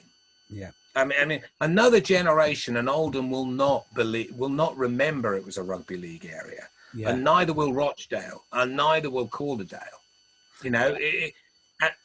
Union sports can die. Look at Speedway. Yeah, quite. Although I'm on the verge of Bellevue here, and I do keep saying that used to be a great rugby league. Used to be a great rugby league team. Yeah, didn't it? Yeah, back in the day. So yeah, and that's a good point. I should actually. We keep threatening to go and watch Speedway for some unknown reason, and we never get around to doing it. But yeah, it's funny you mentioned rugby league, because I think rugby league has a lot more to say to kids in inner cities and places like Lambeth or the boroughs of London than rugby union does. That would be the way that I would get lads into. It's interesting. That's an interesting point, because obviously, it was really interesting going to. I worked in Sydney for a bit, as well as Melbourne and Perth, and not for long. I was only there for about 3 or 4 months working for the NRL, but it was the only city I'd been in for a long, long time where in the park kids threw a rugby ball about. Right now, they were mainly into rugby league, because rugby league's the dominant code in Sydney. But rugby union is not by no means dead in Sydney. They worry about it, but it's by no means dead. And there you have, all right, it's a city which has got more open spaces, although there's 5 million people there. you know, but there's a lot more places to play and all the rest of it. But it's culture as much as facilities. It's in many areas of Sydney, not all, but in many, particularly in working class areas in the West, you know, rugby league is dominant. You know, so I refuse to believe that rugby union, I know it's more complicated, and I don't really care what they play. I just want them to throw an oval ball around and run and tackle and pass. Run into each other. Right? Yeah. And what they want to play in at the end, I really couldn't give a monkeys. I don't care. I just think they're both two great games. And I don't think you should give up on the urban areas. And my criticism would be, I don't think we ever really had a real red hot go at it. For example, there's no constituent body representing London. So the borough of Southwark, one of the most deprived areas, is represented by Kent Rugby Union. Is it the really? Borough of Wandsworth, yes. The borough of Wandsworth and Lambeth, I think Lambeth, are both represented, I think, by Surrey. Certainly Camden and Islington are represented by Hertfordshire. Yeah. Now, I'm sorry, if you're serious about it, you need to reconstitute the union to have a London rugby, the inner London bit, the 10 inner London boroughs. Well, take Manchester, which you probably know much better than I do. You know, I do wonder, you know, who looks after rugby union in the city of Manchester, where it's got huge challenges, of course. I don't know the answer to that, but it probably comes under Cheshire, does it? Or Lancashire? Yeah, and, you know, club-wise, you've got a handful of largest clubs within the M60. There is probably no more than 5 or 6, I would say, within the M60. I mean, maybe there's more. Broughton Park are the highest level of rugby inside the M60. But if you were really going to have a go at, you couldn't do all the cities, but let's do a couple. Let's start with a couple. You then have to put a structure, a constitutional structure in place that might deliver it, because of the best will in the world are the volunteers who run Kent County. Are they really going to spend too much time? Not at all. And focus on Southwark? Well, maybe they are, but I think it's not the way. If you're looking at it from a business prism, that's not how you get growth going in very, very challenging new markets. Yeah. You'd create a vehicle, and that was its purpose. So this is an argument I make all the time about a different type of rugby, but I'll make it for the situation that you mentioned there, which is, you know, say if Surrey is looking after some of the most deprived boroughs in London, that will never do, because with the best will in the world, they might say, look, we want to include Surrey because it's got the resources and the expertise. There might be some really, you know, good-hearted reasons for doing so, but ultimately, that borough to that union, that will represent a cost. And no matter what you say or how you act, the economics will always come through, which is a cost, and they're going to focus on the things which they're most proud of, the clubs that they're a member of. It's very self-serving. So to get those areas really up and running, you're going to need to dedicate spaces just to, you know, organisations just to those areas. Otherwise, you are. I agree. I completely agree. And that way, because then they can raise their own funding. You can look. Yeah. And you can go on for hours and hours and hours. But I honestly think rugby's never really quite had a go at it. Yeah. And the reason we're organised by county in England is historic, you know, and it goes back to the 1872 and how it's all set up, and it simply doesn't reflect the way the urbanisation of the country, and that's not just true of London. That's true of all the big, you know, Manchester, Birmingham, you know, even places like Nottingham, you know, Bradford. You know, it just doesn't. It isn't the way you'd set out to do it. And look, maybe it's too ambitious, but I still live in hope that that at some stage we'll have as a sport, we might reconfigure and, well, do a lot of things differently, not just this one. Yeah. Well, look, how are you for time? Wonderful. Wonderful news. Well, shall we do a bit of CVC talk? Because as much as I love the community game, let's do some CVC talk. Let's go from one extreme to the other. One extreme to the other. I love that. That's why I find the whole. That's why I find sort of running stuff more interesting than just coaching, I suppose. Yeah. Well, you know, once you get into what I found out about professional rugby is the more that I know about it, the more I realize I have absolutely no idea. In fact, it's very much like playing rugby itself. You know, I know how to run a line out really well. And the more I know about that line out, more people tell me about other schemes. I think, bloody hell, I know nothing about the line out in reality. And professional rugby is right there. So CVC, I'll just set this up a bit. Obviously, a lot of people are referring to it as this is proof that rugby is worth something. It's an investment. A journalist who I really quite like on Twitter extrapolated the value of each of the leagues based on what CVC bought in terms of here's 27% of the Premiership, that is worth X, therefore Premiership may be worth Y. And maybe it's a good time to explain why that is not true. Right. Okay. Well, look, let's start by saying I'm not against the injection of private capital into sport. Yes. Okay. That would be incredibly hypocritical, given that I created my second career off the back of private investors coming into rugby like Nigel Wray and Keith Barwell and putting their own money into their club for various different reasons. So, you know, you look at the Andrew Bransell, the Bath back in the day. He did it not because he loved rugby, but he loved Bath. And there's nothing wrong with that. Nope. So I want to say straight off the bat, I'm not against the injection of private capital into sport. But why do you need private capital? Well, ideally, you want private capital to invest, and well, I mean that properly invest into things that take too much capital for you to do from internal resources, but that you know will generate multiple revenues down the line. That's why people borrow. It's why people go to venture capitalists. It's why people go to private equity firms. It's why people go to banks. And nothing wrong with that. The problem I have, and you can do it through debt or you can do it through equity. Yes. The problem I have with it is when you go to where I think it can be dangerous is when sports go to private sources of capital because their business model is bust. Yeah.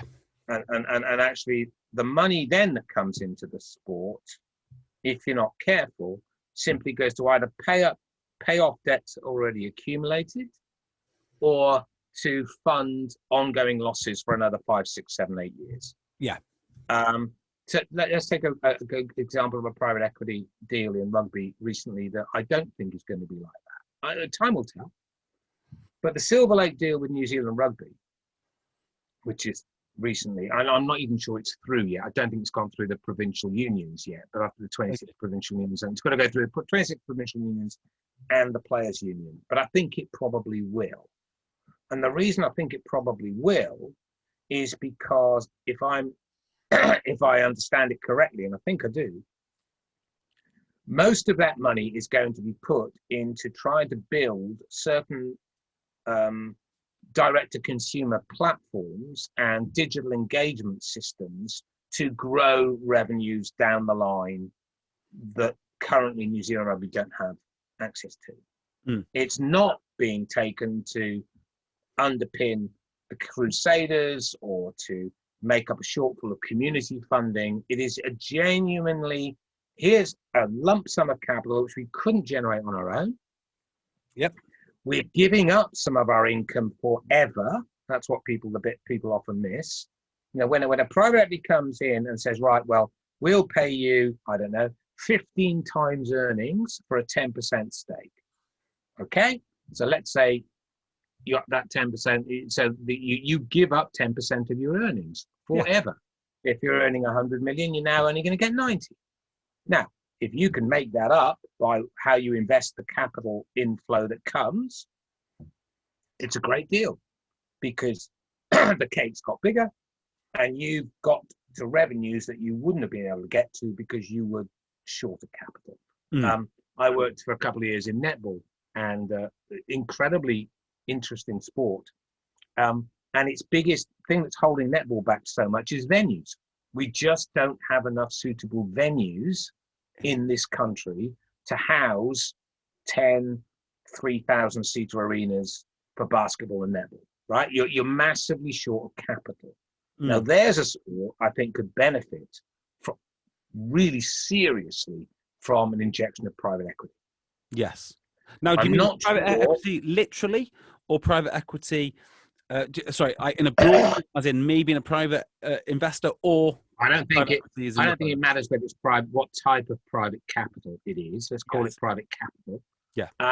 But the scale is often such that at the moment it's tending to be private equity firms like CVC and Silver Lake and Bruin and Providence and all these other guys. Sports become quite hot at the moment globally. A lot of it's driven by technology, and there's a lot of sports technology funds being set up who are looking for product. So my worry about the deals that have been done in English rugby, I suppose, club rugby is, and maybe international level as well, is that the clubs were running largely with losses. There was quite a lot of debt in the club that the owners had put in, if they put it in as loan stock as opposed to equity, and that they were running at a loss. And the bit I can't see yet, and I'm not involved directly at the moment, I've only been back, in the country a little while.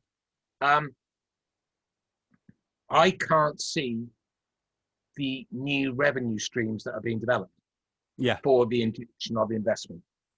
And if you don't develop new revenue streams with that investment, you've given away X percent forever. Your cash balances have gone up, but so have your losses. All else for, at the end of the day, if you were getting, and I'm making the numbers up nice and round so they're understandable, if you used to get 5 million from the broadcast and sponsorship rights in the middle, and 20% of that is no longer coming, you're getting 4 million. If nothing else changes, your losses have increased by another 1 million. Yeah. It is as simple as that. And that's got to be financed. Now, at the moment, your cash balances are high. You can finance it from that, but only for a certain period of time. Yes. Because, and that is why it's the detail of the deal and what the recipients do with the cash injection that determines in the long run or the medium run whether or not that was a sensible thing to do. Yeah, completely agree. So with the Premiership deal then, I mean, I think you're right in pointing out, well, what was the money for? Because if the money was for improved infrastructure or hotels, I mean, I'd like to know what your thoughts on this are actually.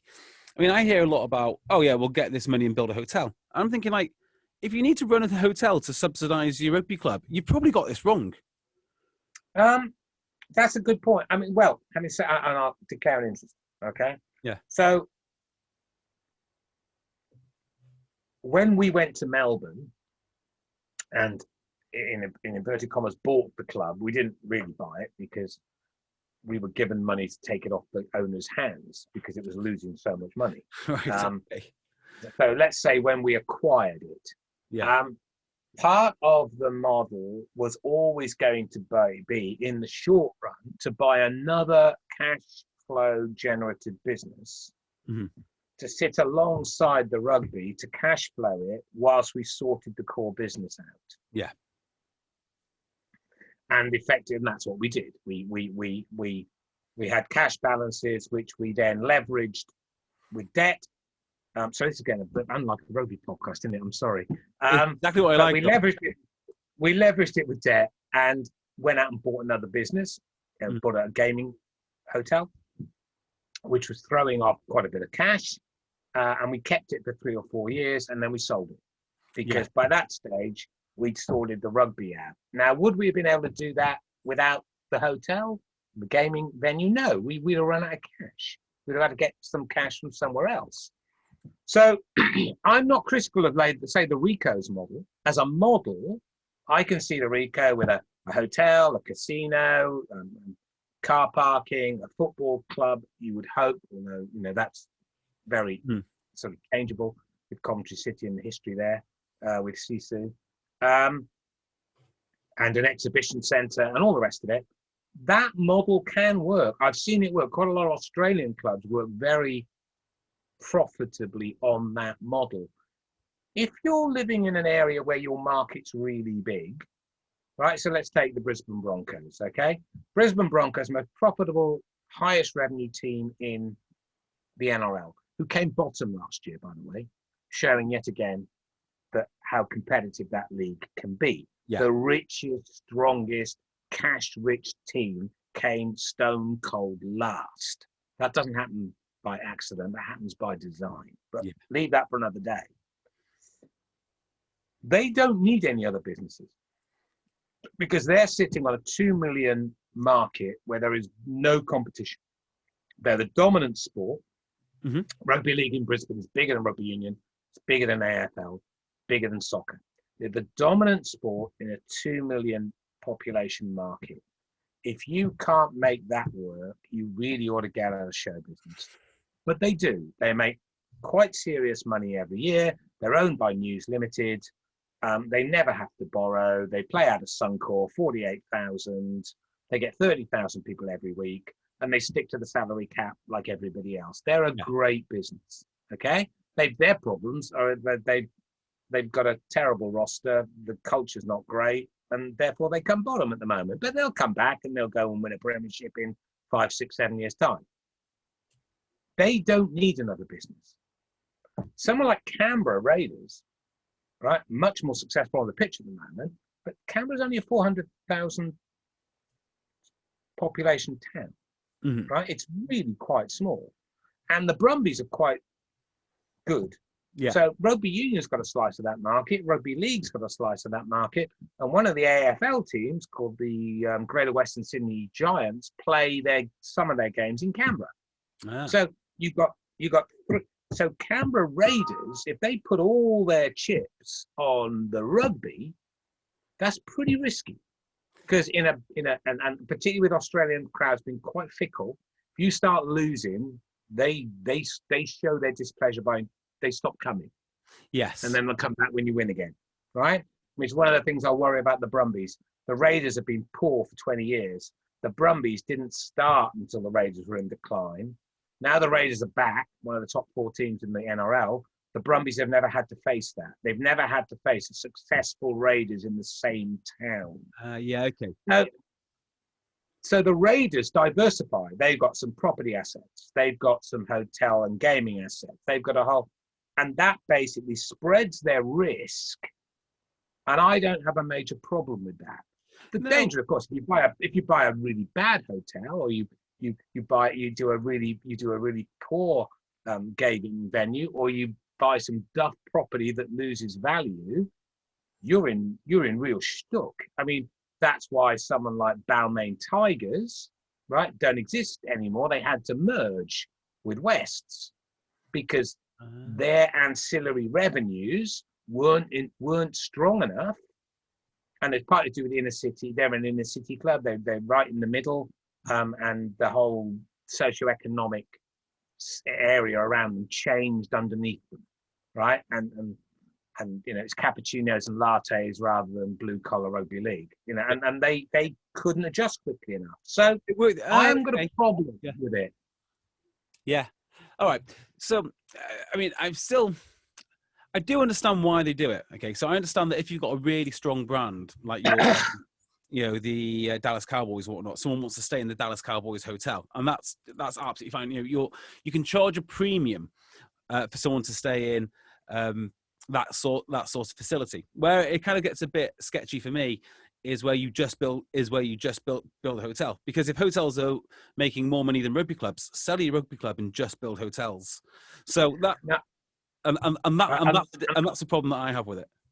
And a lot of the English owners would say, because I've had spoken to them about it, would say, look, Mark, if I want to run a hotel business like Andrew Branshaw does and did, I'll run a hotel business. And if that will make money and I have to pump some of that money into Bath Rugby, well, that's fine. It's cleaner. And I understand that. But you see, for clubs that aren't owned by a single person, like Melbourne Storm wasn't, for example, there were 5 of us, and I was by far the smallest shareholder. So and we've exited quite a bit of that. I've still got a very, very, very small amount, just for sentimental reasons as much as anything else. But when you're not owned by a single person, it becomes a much more attractive model. Yeah. If you've got a consortium around in the club, in let's say 10 or 11 people, men and women, ideally, then that model becomes, I think, more interesting because they're all invested in the entity. Whereas if it's a single person, I can see why they would say, well, actually, no, look, I've got a lot of interests and I'm making money there, and there. And actually, okay, we want to run the rugby club really well, but at the moment, the model is such it can't be profitable. I mean, and that's the bit I think you should focus on. Yeah. If none of the clubs can make money, there's something flawed about the business model. Absolutely. So just and therefore the whole hotel diversification argument, I think, is a little bit of a red herring. Yeah. Well, I just think it's worth discussing in principle. And I think in principle for certain clubs in certain markets with certain ownership structures, I think it's quite a good model. Yeah. But in English club rugby union at the moment, the fundamental problem is the model's bust. Yeah. So the way I would look at the business model, and I'd be interested to know your views on this actually. What if all the TV money just went to the players? Just that was it. So the pay settlement for the players was just okay. Right. It's 110 million. Every club has X amount. All has to go to the players, and that's it. If it goes up next year, well, you take that to its logical conclusion. You pay the players in the centre. Actually, you don't even give the clubs the money.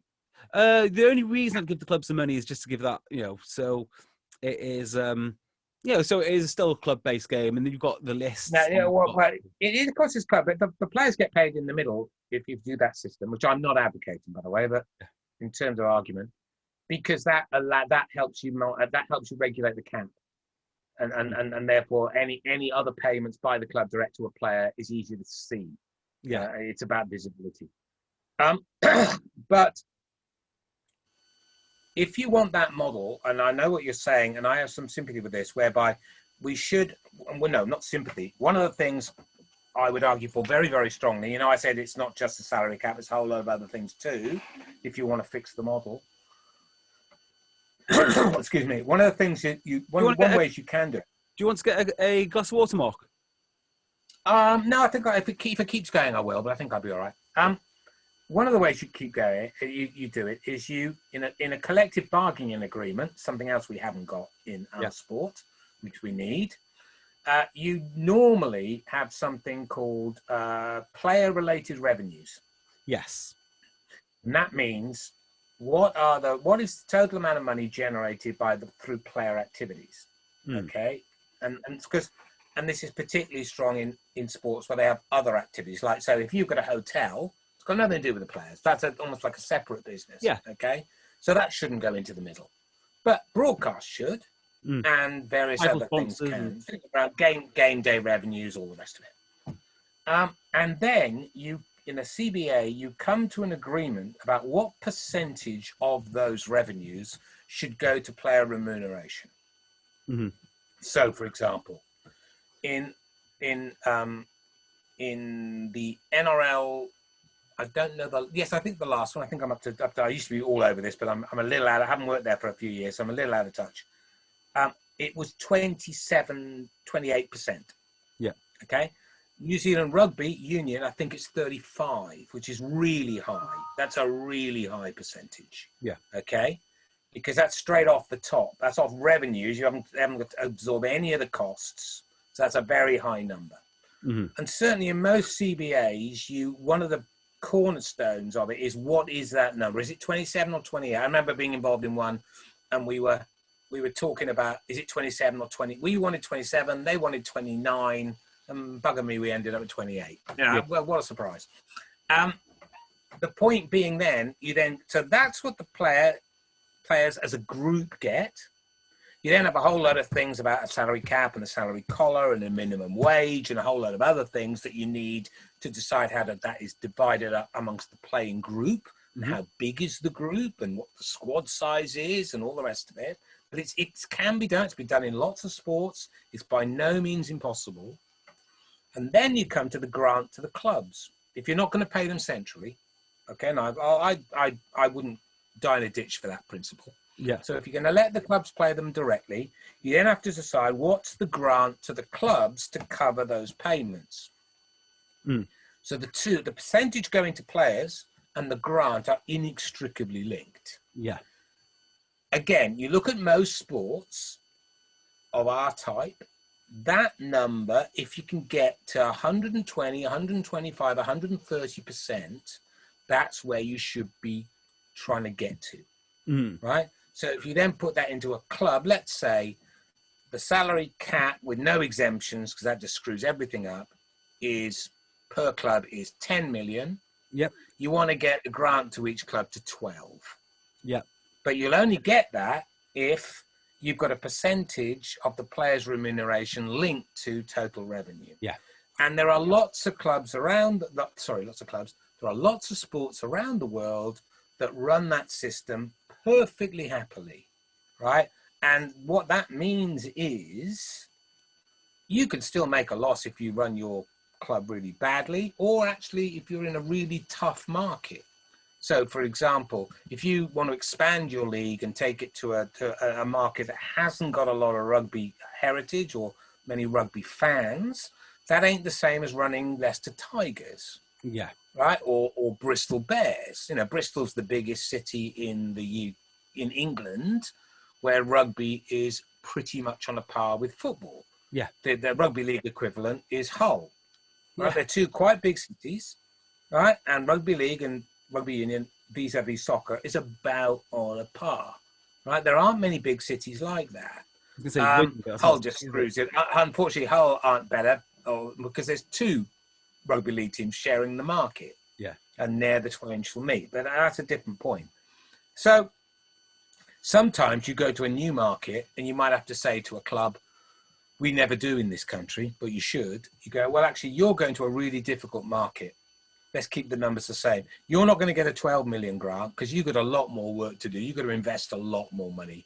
Your grant's going to be 15 million, and it's going to be 15 million for the next 5 years. But the other clubs have to agree to that. I see. You know, they have to say, you know what? Because what are we trying to do? We're trying to expand the game. We're trying to get more spectators, more television viewers. Because at the end of the day, we can go on about merchandising and ticketing and all the rest of it. Professional sport stands or falls by how much money it can generate in its media contracts. Yeah. And that is a function of how many people know about, enjoy, and are prepared to pay to watch the game. Yeah. Yeah. So but to make that work without everybody losing money for 25 years, as a sport, just to finish this off, please. Because it's not just about getting more revenue, because if it was just about getting more revenue, rugby union and club rugby union in England will be doing really, really well. Because I can remember back to 2000, sitting around a board table at Premier Rugby going, geez, if only we could get £1 million in the grant for every club, we'd all be fine. Honestly, and people who were in that room now, like I know they were, if you ask them, they tell you exactly the same thing. God, if we could just get £1 million. Only. Now that is effectively a 12 million distribution. If we just get to that, we'll all be fine. We'd all make money. Well, that number now is something closer to 100 million. It's not quite. Not now. Not now we've done the CBC deal. But let's say it's 6 million per club. It's all a bit complicated with EPE, with payments from the union, all the rest of it. Let's say it's 6 million roughly. So you're distributing 80 million. You used to be ambitious to get 12, but the losses are higher than ever. Well, to me, that's mad. That tells you your model's wrong. Yeah. So yeah, and grow and keep growing revenue. Just keep growing the revenue line, in my mind, without making other reforms is not going to fix it. Yeah, I'm that's it. Completely with you when you talk about all of your competitive reforms, whether it be squad numbers, cap and collar. The one which I absolutely loved, we can't go into it. Well, we can't. I guess we could, but is things like distribution from England. Like, why does it just go equally to each club? I've never thought about that, but that makes so much more sense than playing per player. I mean, It's just well, you see, I remember arguing around the board table, back in the mid-noughties, when I say, well, it should go to the clubs that produce the England players. I said, well, hold on a minute. And I can't remember the player I used. Well, I said, who produced him? Was it his school? Well, should they get some? Was it his junior club? Because they helped. Yeah. And he hasn't always been with you, because somebody on another club was arguing this, because they had a lot of England players. Funny that. So, well, he hasn't always been with you, is he? You bought him from when his contract finished from that club over there. So do they get some as well? Because they produced him. You bought him. He was 24 before he joined you. In what way have you produced an England player? Why should you be compensated for that? And all it will do, and all it did do, of course, I said, once you put a price tag next to an individual player, his agent will come in and say, because nothing ever stays secret in rugby or any sport, his agent will come in and say, well, I know you're getting 150,000 to release him, so I want it on his salary. Exactly. This is my chief bugbear. And then you go, no, I'm not doing that. It goes, all right, well, I'm going to go up the road because I know that, all right, you're not going to give me anything. Well, I'm going to go to Wasps. I use Wasps just as an example because they'll give me 100. Yeah. And now you're sitting there going, all right, so what do? Do I offer him 50 or 70? The answer is I shouldn't be offering him anything. Yep. Because that money is not there for him. So A, the player's missing games. Yep. And B, he's now getting more than you were offering him before. So you're getting the money in from the union on the one hand, if you link it to players. Yep. Right? And it goes straight out to players on the other hand, which leads you to another issue, which is why in rugby union do clubs pay agents? It's the way it happened back in the day when I was around in '96. It's just the way it happened. Wages were very, very small, and agents understood. So, well, I'll go on, put the 10% on. It's 40 grand contract, pay us $4 grand, and we all went, yeah, all right, fine, right? Yeah. And those numbers have stayed at around. Well, it can usually, if you're really not very good, you can still end up paying 10%. So, not very often these days, to be fair, but still 7 or 8. Can you imagine this? Let's say a player's on 200,000, right? But actually, after tax, they're on 120. Yeah. And they had to pay their agent. Their agent says, well, I get 10%. I want you to pay me 20. So the player then is actually paying 1/6 of his take-home pay to his agent. I wonder what they'd say. Exactly. Well, they'd say, bugger off, right? And I'm not paying you 10%. I'll pay you whatever, much less. But because the players don't, in our system, because the players don't pay the agent's fees, okay, that agent's fee stays at 20, and so it's a cost to the game, right? To the whole league and to the whole sport, money that's generated through internationals and ticket revenue and merchandising. And look, don't get me wrong, I think there's some really excellent agents in the game. There are, and you need agents to make the market work. You do need agents, but let's not kid ourselves. They are representing the player. They're not representing the club. Yeah. So, I mean, what other walk of life does somebody pay somebody who is not working for them? It just doesn't make any sense. This is I've spoke about this at length, to the point that I'm thinking now, if I'm an England player, I've only got 12 potential employers anyway, and everyone knows about me, so I'm not paying anything for that. The only thing I can think of... Yeah, but players are quite young. Players are quite young men, and going into a negotiation at 23, 24 can be pretty intimidating. And you don't know the market. And you don't know the market. Is your mate who you play in England team he's telling you he's on 450? But is he really? And how's it split? And how much of that? And how much of that is image rights? And how much is that? And what's the agent?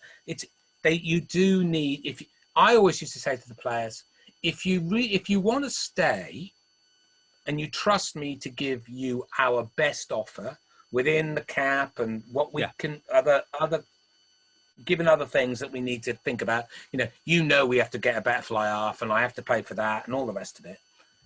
But if you don't really want to move, if you're happy here, if you trust me to give me your best offer, you don't need an agent. Yeah. Right? I tell you what, why don't you try this? And I won't mention their names, 1 or 2 players did back in the day try this quite successfully. I said, tell you what, come in here and I'll give you my best offer on your own. I'll write it down for you. Written offer. There it is. That's the offer. Right, now go to your agent and say, I've got this on my own. Right? If you can get more, I like where this is going. from that club by going into Marke and getting another 30 grand, or get 30 grand, 50 grand, whatever more from another club, I'll pay you 10% of the margin. Oh, and actually, I'll tell you what, I'll pay you 20% of the margin. Love it. Love it. Yeah. One or two players did do that quite successfully, but funnily enough, it wasn't too popular amongst. So look, if I was an agent now, I'd be lobbying like mad for more regulation, and particularly around the salary cap, because the way I look at it is, there's 12 clubs, and just to address your point about being a young man negotiating, well, I'm rapidly approaching middle age now, and if I went into a negotiation with Simon Orange and Steve Diamond, I'd lose my shirt. And I've got a fair bit of experience now in doing bits and pieces. So I can. And you work in finance. You're not a normal player, as it were. Yeah. Even if I walk in there tomorrow, it's not going to be a fair fight. So God knows what chance you've got as a 19-year-old fly half. So I definitely get that. But yeah. I think, well, why not do something fixed fee? I mean, something's going to have to change, or get PRL or whoever it is to launch some regulation, so that I have to. Well, again, you have to come back to the one of my, and I get, people say, "Oh, Mark, you're always on about these things." Oh, yeah, I am, and I make no apology for that, and I'll keep going on about them until we change it. A lot of those things you need to include in a CBA. Yeah. Okay. Absolutely. So, and look, CBAs are complicated. They often take a year to negotiate. The one is it the NBA's one is 500 pages long? Certainly the one we had at the NRL was 100 and something pages long. And I did a little bit of work helping them prepare for one round. I've forgotten which round it was, a 2016 round, I think it was, 2017. And we had 89 issues, which I'm right thinking, right, okay, what do we want this to cover? Start real basic stuff. Okay, number one, what's the salary cap? Number two, what's the player's share of player-generated revenues? But there were 89 of them to, holidays, minimum wage, player welfare payments, etc., etc., etc., etc. They're not easy to negotiate. They take a long time. You need some people who understand what they're doing on both sides. But they last for 5 or 7 or 10 years. Yeah, the NBA, look, the NFL is 10 years, I think. The NFL has just done a 10-year one, and 5 is more normal. Yeah. Okay. And it's not like rugby union hasn't got one. Australia rugby union's got one. New Zealand rugby union's got one. These are not alien to the sport. And what we try and do in rugby is we try and fix one thing on its own, and they're all interrelated. Oh, we've got to fix the salary cap. Well, yes, you do. But actually, until you do a CBA and a salary collar and promotion, relegation, and all these other things, you're almost wasting your time, because the unintended consequences or the rat shit effect, it's like playing whack-a-mole. We'll sort that issue out, and it generated another one over there. Yeah, like the Chinese the Chinese kill all of the sparrows, and then before you know it, you've got a locust problem. Correct. And we've never, ever been able, for whatever reason, I don't know, something about the culture of the sport or what it is, but we've never, ever been able to get not an all-encompassing, that's way too optimistic, a largely encompassing model incorporating all of these different elements that you need to say, all you're trying to do really is to align the interests of the different stakeholders. You're trying to give the players a fair deal and an interest in growing the game. You're trying to give the owners something that doesn't leave them in perpetual losses and allows them to grow the game. Because if we're always making losses, how do you ever expect the individual clubs to invest? Well, here's a question for you, Mark. Some of them do. But some of them do, and they did in the early stages more into stadia. But it's not, you're basically, once you've been, and that's why then the sport has seen it quite a lot. you get a cycle of owners. Yeah. I mean, you're a Sale fan, aren't you? Well, I know it's your local club. I'm strictly neutral, but they are Oh, of local course. to me. But you go to see Sale more than any other team because of location. Yeah. I can walk there. Okay, let me ask you a question about Sale then. How many owner groups have they had since the game went professional? That's a great question. Simon Jed. Before that, there was Brian Kennedy, and before that, I don't know actually. That was probably the answer's 4. Okay, 4 in 25 years. Now, that's not a huge number, but it doesn't speak to a great deal of stability. Yeah. In the same era, I think Manchester United have had the same owner, haven't they? And the Glazers come in the late 90s. Yeah, well, who was before Brian Kennedy? When did he arrive? Oh, well, I could tell you, but it was quite secret squirrel at the time, so I can't. Right, okay. I don't know when Brian Kennedy arrived. As far as I know, he was there for as long as I can remember, actually. Yeah, well, there were a couple before that. So, you know, and you could do the same. You could look at other clubs and look at Newcastle. There was Sir John Hall, there was David Thompson, there was Seymour Curdy, you know, and actually you get investor fatigue. And you get investor fatigue because people go, well, hold on a minute, gosh, well, we're making more money, but we're losing more. I mean, when's this going to change? And the problem is you can't, individual clubs, when they're winning, you know, you can't blame the clubs for looking after their own interests. The hardest clubs to persuade change are the clubs who, at a particular moment in time, are doing quite well out of the system as it exists. Yeah. They're the hardest. That.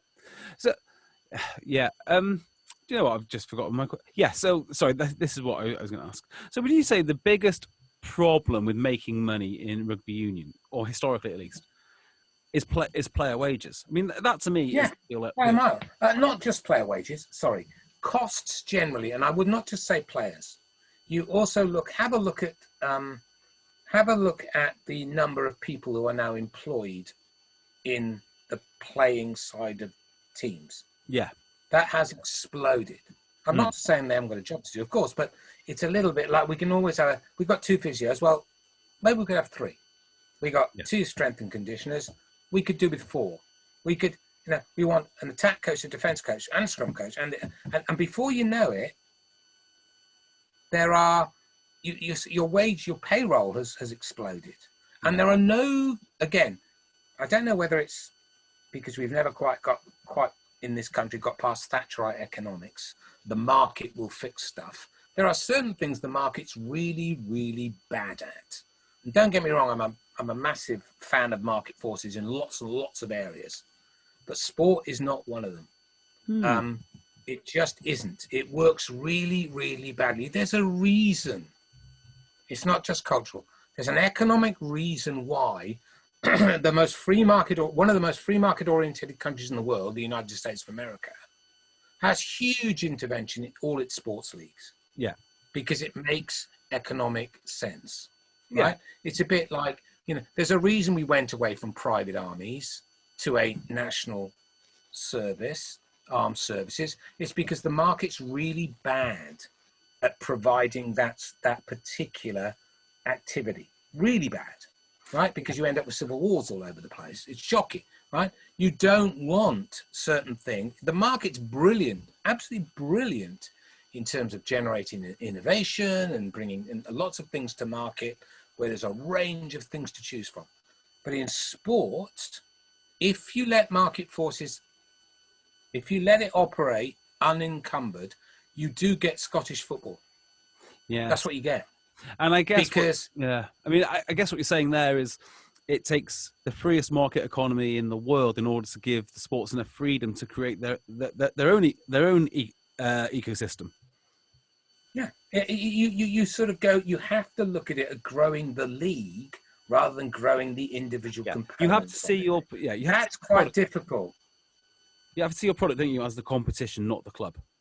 That's absolutely. That's just... and we've always said that in rugby, but we've paid lip service to it. We've said it, but we've not enacted the changes required to deliver it. Yeah. So my thought, I mean, just humour me a second. imagine that you did have all of the TV money going to players. Like literally, that was the deal. All the TV money goes to players. It goes. You nearly have. You nearly have got that. So it in fact, if you added up, and I'm not party to the numbers, but if you added up all the salaries of the 12 clubs at the moment, I'd be very, very surprised. Never mind the coaches and the support staff, right?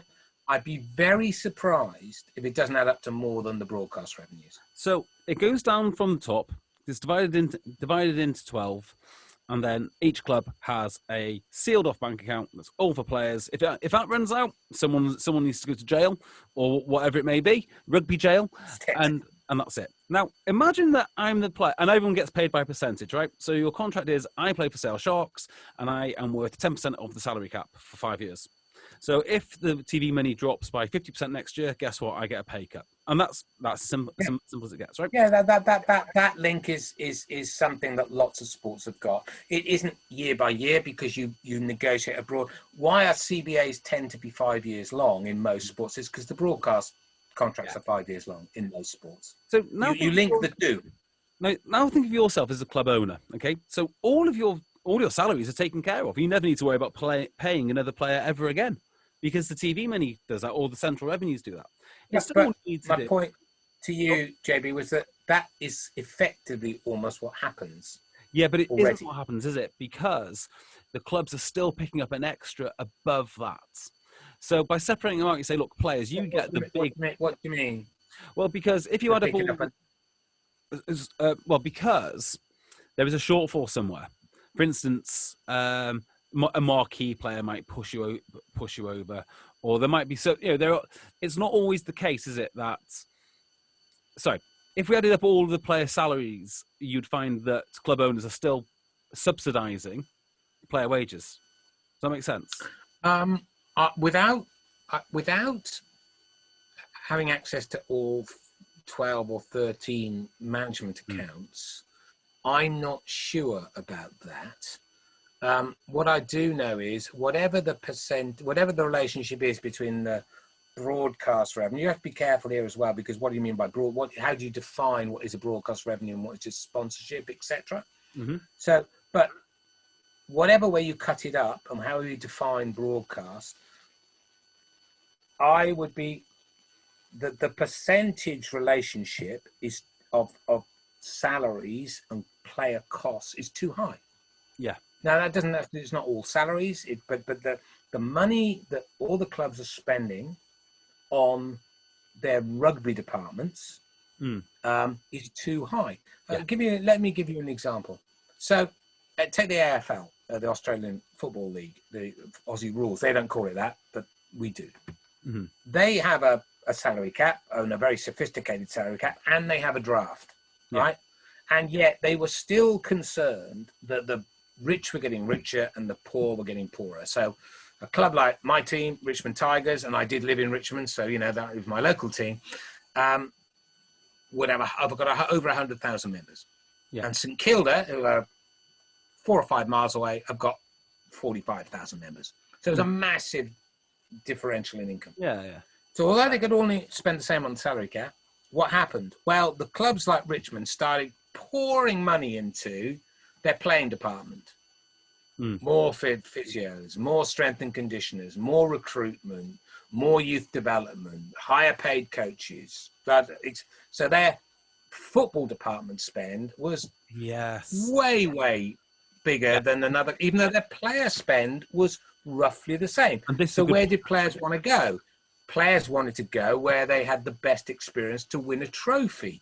Yeah. So then they said, well, all right, fine, but we fundamentally want uncertainty of outcome. As a league, we fundamentally want each club to genuinely have a shot. We do not want permanent cellar dwellers. We just don't, particularly in a closed league. That's really dull, right? So we're a closed league. We don't have promotion relegation, 18 teams. We'd like to go to 20. Started at 14. They're growing. Hence my point about growth. Yep. So we'll bring in some controls over player department spend, not just player spend. Wow. Yeah, that's interesting. Because the fundamental thing for them is if we get to a situation where a small group of clubs are dominating the competition, we have to intervene for the integrity and the growth of the league. Yeah, I can definitely see that. That's where they come from. And if you look at it, if you start, and why? Because they're lovely people. Well, some of them are lovely people, but that's not why they're doing it. Why do they believe that? Because they genuinely believe that's how they grow their revenues and their sport.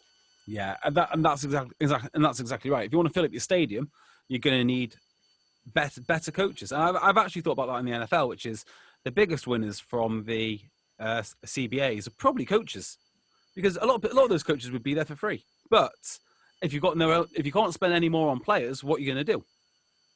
You spend it on coaches. Yeah. But don't forget, if you do link the two, player wages go up over time. Yes. Don't get this. I don't want to artificially depress player wages. I just want to allocate a reasonable percentage to player wages, and then we can all get behind what we should be getting behind, which is how do we grow the league? Well, yeah. So that's my whole point. So that's exactly what I'd advocate for, which is players get almost all the central revenue, and literally almost all of it. And imagine if you were a club owner, how could you fail to make money if you had a stadium and you weren't responsible for a single player's wage? I can't understand how you. No, well, I think you'd be surprised. Really? Yeah. 4 to 10,000 people through your stadium every week, and you're not responsible for player wages. We're certainly not going to go through the maths on this show, Joby, but honestly, you actually have to work through a model, and I haven't got access any longer to the figures you need to do it, which works out what at the moment is you look at it and say, right, at the moment, given the revenues we've got, and we know what they are. Yeah. We do. Well, I don't now personally, but look, they are available. They're easy to get hold of at the league we need to work out how much we can allocate to player salaries and other playing costs to make this thing roughly make sense. Yeah. And then you start from there, and then you grow it, and then you try and grow things. Yeah. Not right. What we do is we grow some revenues, and then we let our costs go. You can do a fantastic. I nearly put it in the book, but it just didn't work visually. But I've got it somewhere. You've got this fantastic graph whereby you have Premiership total revenues over time, right? And it basically goes up quite steeply and steadily.